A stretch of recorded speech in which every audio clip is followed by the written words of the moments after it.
everybody. So today we are talking to you.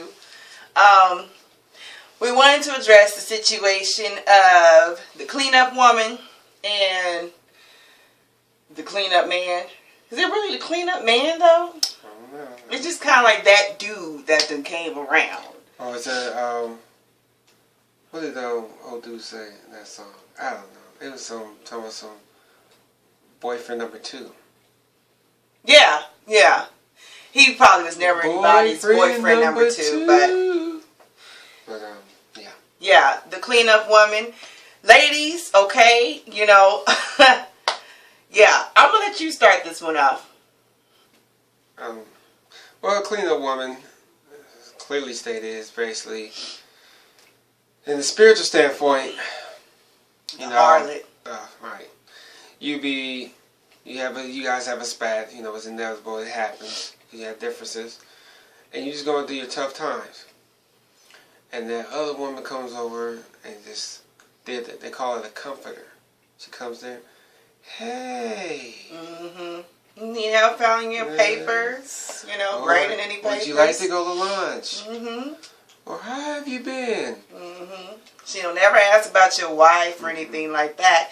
It's just the lady that's just hanging around, and all of a sudden she done popped up. At the opportune moment. It is actually the completely inopportune moment, because y'all done had a fight, and you're trying to get back at her, and boom, what do you know? Here comes this chick, and she's been there all along, but she's trying to be more necessary now. All of a sudden, she's just really helpful, and she's always there,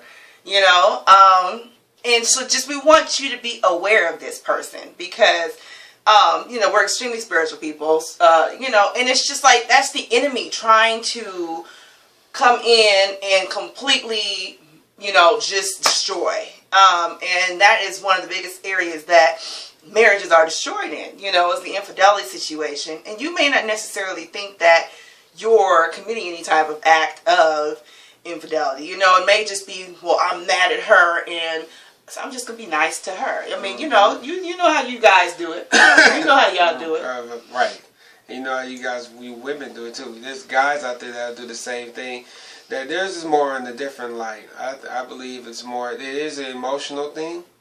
Because the guys will come in there and be that friend. Like Bismarck used to say. She said he was just a friend. They do be friends. Just a friend. No, we see how they try and change the subject, ladies. No, I asked you about the guys and how y'all do it. Oh, no. She's just cool. Okay, that's what the ladies want to hear now. I didn't want to hear about that. See, like I said, the women they come real sly. They'll be either the home girl or somebody just be around the office, and you start seeing the activity increase a little bit more than usual. You kind of really raise your eyebrow, like, "What you doing? Why are you asking the obvious questions?" I think the thing is that y'all get kind of caught up in this whole I can control it. It's like you think you can manage the attention and y'all can't, right? Yeah, you have some men that are much stronger than others and resistant and whatnot. Or y'all think y'all stronger. But if you let your guard down to where it's just more than just the usual relationship that you have or interaction with this individual, you start seeing an increase and whatnot. You really gotta put your radar up to understand that a lot can transpire out of this. Most cheating starts with just talking. It doesn't always have to be with, bedroom or kissing or flirtation. It's more the regards of the interaction that you have with the individual. Now, we're not saying like, oh, don't be friends with people, but you just gotta be aware. Be aware of your surroundings. Be aware of your friends. Yeah. Because Terrell, he don't have no friends that I don't have. He had friends that existed before me. They have been checked out. And yes, I can say that with the confidence and knowing that they have seen me. They going to see this video.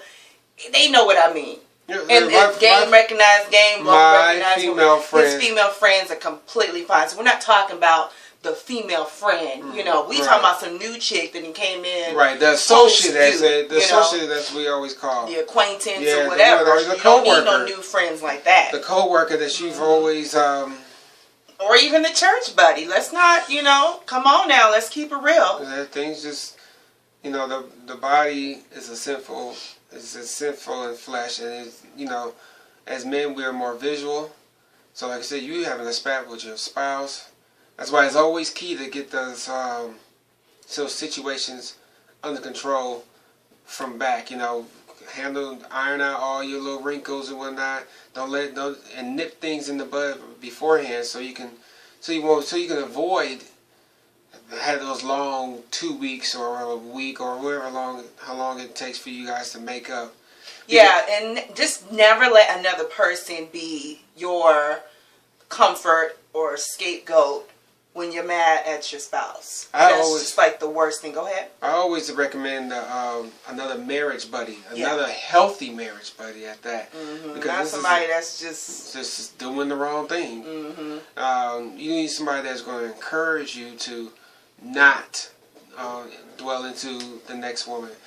Oh, she got a big booty, or she got this. Mm-hmm. Yes, they may have some qualities that you may be attractive to, or they may not. Right. A lot of guys they do it to the wrong. They just things pick anything. Right. But what you gotta just be aware. You just gotta be really open. That it's good to have that buddy, that confidant to say, "No, man," to tell you stop.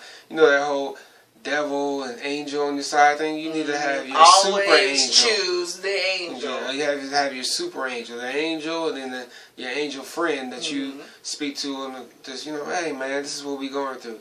You able to speak through your problems with him into where he's not judging you or whatnot. You are able to make sound decisions just off back. And you can go to him like, hey man, this is what I'm going through, this and that, and this is what's been going on.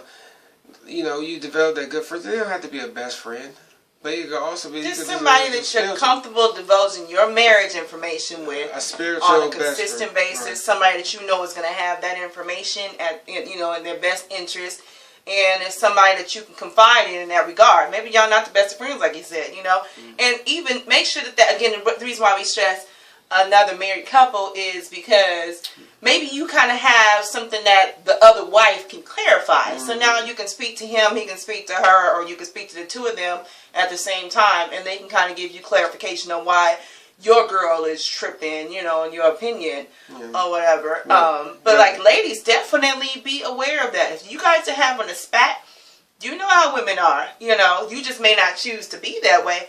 But ladies, we know how other women are and how other women can be. So be very aware of, always just kind of know what's going on and what the possibilities are at work or at church or at whatever that he's doing that may not necessarily always involve you, because those are the places that these things start. It's not extremely common that it's the next door neighbor. It's usually somebody that knows that she's not going to often run into you, because you're not always going to be at his job or whatever, and so therefore, like, he works in education. I'm not going to be up at the school all the time, but you doggone sure that I sit up there and I check every single day about who's there, what's going on, and intuition, the world calls it intuition. We kind of like to think of it as the Holy Spirit.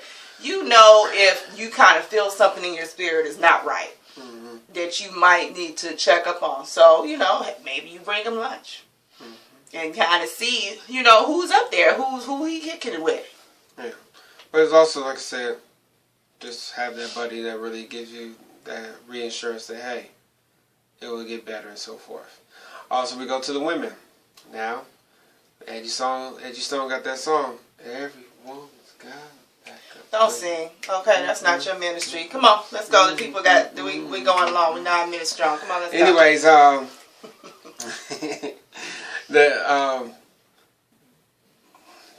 basically what it is, things going here are same situation in so many essence. Well, what are ways that the women should look out for the guys?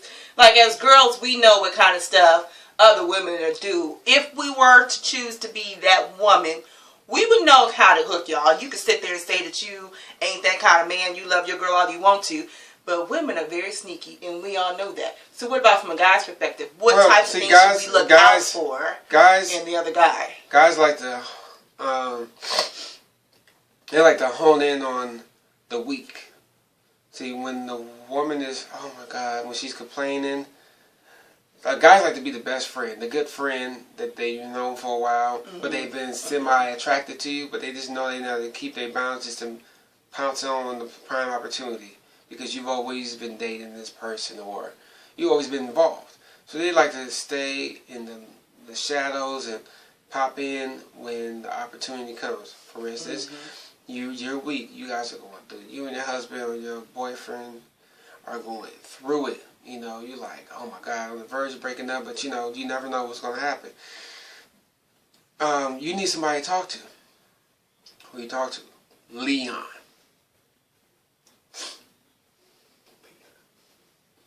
You talk to Leon, and Leon's like, hey, you know, he's being that confident. What if he's just gonna buy us coffee? We're just gonna talk over coffee. No, see that leads on to, oh, coffee, and then you just spill out and you start crying and we just gonna sit in his car and talk. That's it. And you start realizing, hey, Leon's a good guy. He go to church every Sunday. And he's talking to me, and he understands me, and this and that, you know. My husband don't understand me. And yeah, he tripping. And then Leon says to himself, all right, it's the time to say, hey, let me take you out to lunch. Let me take you out to dinner this night. Just say you with your girl. You know, I can't get, you know, they're fine. What? And then next you know, you're dating Leon. That was kind of a snowball, but I think they get your drift. Well, but what if, I mean, and that's another thing about the homegirls. And I'm not saying be like, we're not telling you to be, you know, on, you know, the edge with everybody that you come in contact with or people that you know.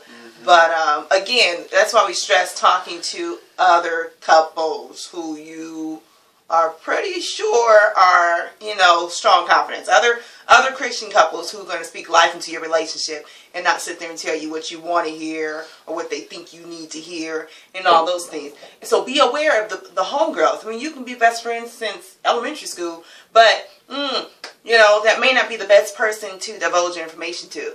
Yeah, you just got to really just be, women, I know, like I said, you guys tend to be a little bit more emotional, on the emotional side, which is fine. This is how it is. What makes you think that? Anyways,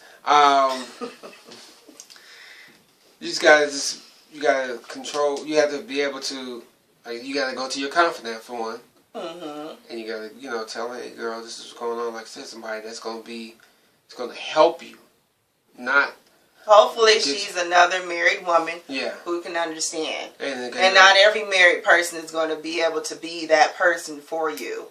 Because, again, they may be doing their own thing, trying to get their own stuff together, trying to do whatever it is that makes their stuff work. So just really be selective on the couples that you choose to tell your information to. And, you know, really be aware of the extent of how far you're going to take an argument or a disagreement or we're having problems, you know, period, in your relationship, because guaranteed the cleanup woman, the backup man, they are right around the corner and they are always there, ready and waiting for their opportunity. You know, just because married people are very attractive people, you know, and we don't mean that necessarily in a physical sense, but just in an important sense. That's a very honorable title to have. So that makes it a very attractive, you know, situation to go after. Especially for other women, because they see, oh, that's a good man. He's responsible. He's a family man. So that's lures women. It's the completely wrong idea, but that is key number one. Oh, he takes care of his kids. That's the kind of man I want. I want that man. And then for the man to the woman, it's more of a achievement. Like, yeah, I got her. I got me that. So, yeah. So, you know, we wanted to set that to you.